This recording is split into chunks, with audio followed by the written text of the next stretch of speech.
Well, we're at that time. The preferred role of most speakers is not to be the last one before lunch.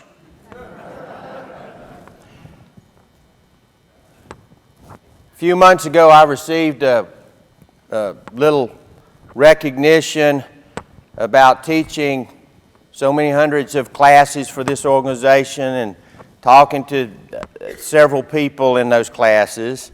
But they always appointed me to that special role, the last speaker before lunch. The only thing worse with that is the last speaker of the day when there's an open bar afterwards.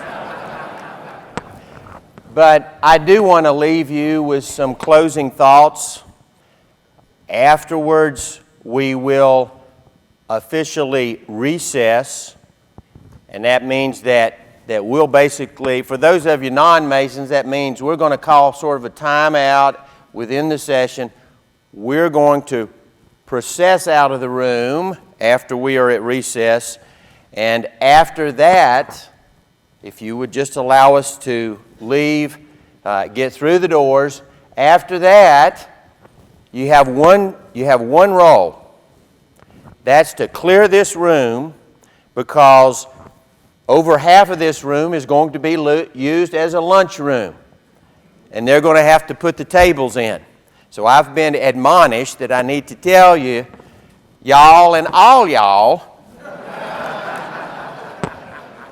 to please depart the premises of this room at least, so they can set the tables up so you can come back in here and enjoy a meal. But I want to share a couple of thoughts with you, and I would ask if you take a little journey with me. And I had not thought about this before, but I think a good way to start it would be to borrow a line from my good friend Ronnie. As he said, once upon a time. Once upon a time, every Mason in this room began your Masonic journey. And I want to take us all back to that time. Now, you ladies in the room, you go back there too, because you supported all of that effort. And the journey would have never worked without you. But I want you to picture, if you can, that night in the lodge. And I want to give you an example of a journey of a young man. And I want you to think about comparing it to your journey. Once upon a time, in a small country lodge, a young man sat over there just about where Tony Crawl is seated. It was a small lodge. The investigating committee had asked to meet with him because he had submitted a petition for membership.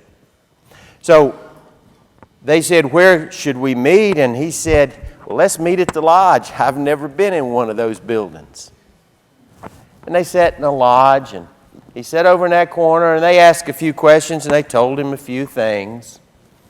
And they said, "Do you have any questions?" He said, "I only have one. You got a book on that table over there in the middle of the room. What's it doing there?"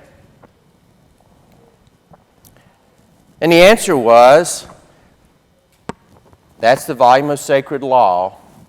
And in this lodge, this particular lodge, it is the Holy Bible. And everything we do, we try to center around that, because we consider that to be representative of the great light, the light from our Father." And he said, "Okay, that's enough, I'm in."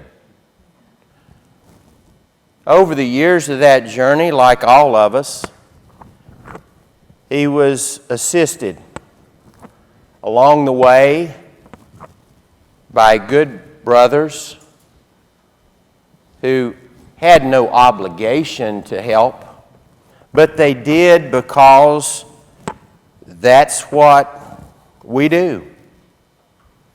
They provided information and help, but the Tyler of the lodge that first night was a grand senior warden.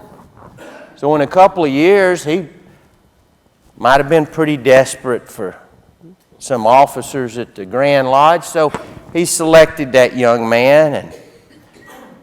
And a couple years after that, well, actually right before he selected that young man, he came to him and said, I got a petition for you for another branch of our family. And he said, it's the Royal Arch. So the young man joined that group and made more friends and had more mentors. And then, by then, the past Grand Master of his lodge, still the Tyler, still serving, came to him and said, hey, here's another petition. Now, how many of us in our journey have had those moments? Now, the ladies are laughing harder than us. It's probably like in my house, the ladies keep the checkbook, and it's like, another what? But that young man said, okay, but this time, he'd been in a couple years, and he's starting to figure out things, and he was having a good time, but this time he asked the question, why? First time with Royal Arch, he just took his word for it and said that would be good. This time he said, why? And that past Grand Master said, so you can get the rest of the story, so that you can continue on in your journey. He said, nothing is ever better or higher than you earned in that little country lodge with only about 15 chairs on the sides. He said, nothing's ever better than that. But it just shines a bigger light on it and lets you see it a little bit better. You can actually understand it better from this different perspective you're going to see. So the young man did, and then it ended up, the young man came along and he got in his own way in Grand Lodge, and then later he was asked by a gentleman come visit him in a big old building in Washington, D.C. And when he did, the older fellow looked at him and said, you don't know why you're here, do you? The young man said, no, I don't. And thus began another chapter in his journey. Heroes along the way. John Boyd Obenchain, that Tyler and Grand Master. Bill Miller. Mitch Miller. Bob Hannon. Kurt Lancaster. Bill Malaire. Ronnie Seal. Bill Brunk. Steve Munsinger. The room is full of heroes. Have you ever really thought in your Masonic journey how many times you've been a hero to somebody and didn't even know it?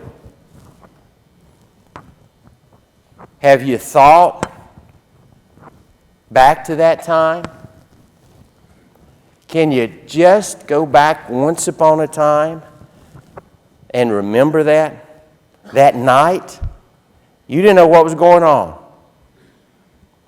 But there were people there to take care of you. And now we are still doing that. We are still taking care of others. You saw, just in a numerical sense, almost $1 billion for others. None of that was spent on us. It was spent on others. Every one of our Masonic organizations is about getting it out. Building in here and then taking it out and making the good of it. So I want you to do this, every Mason in the room. They say you can sometimes remember better with a physical touch.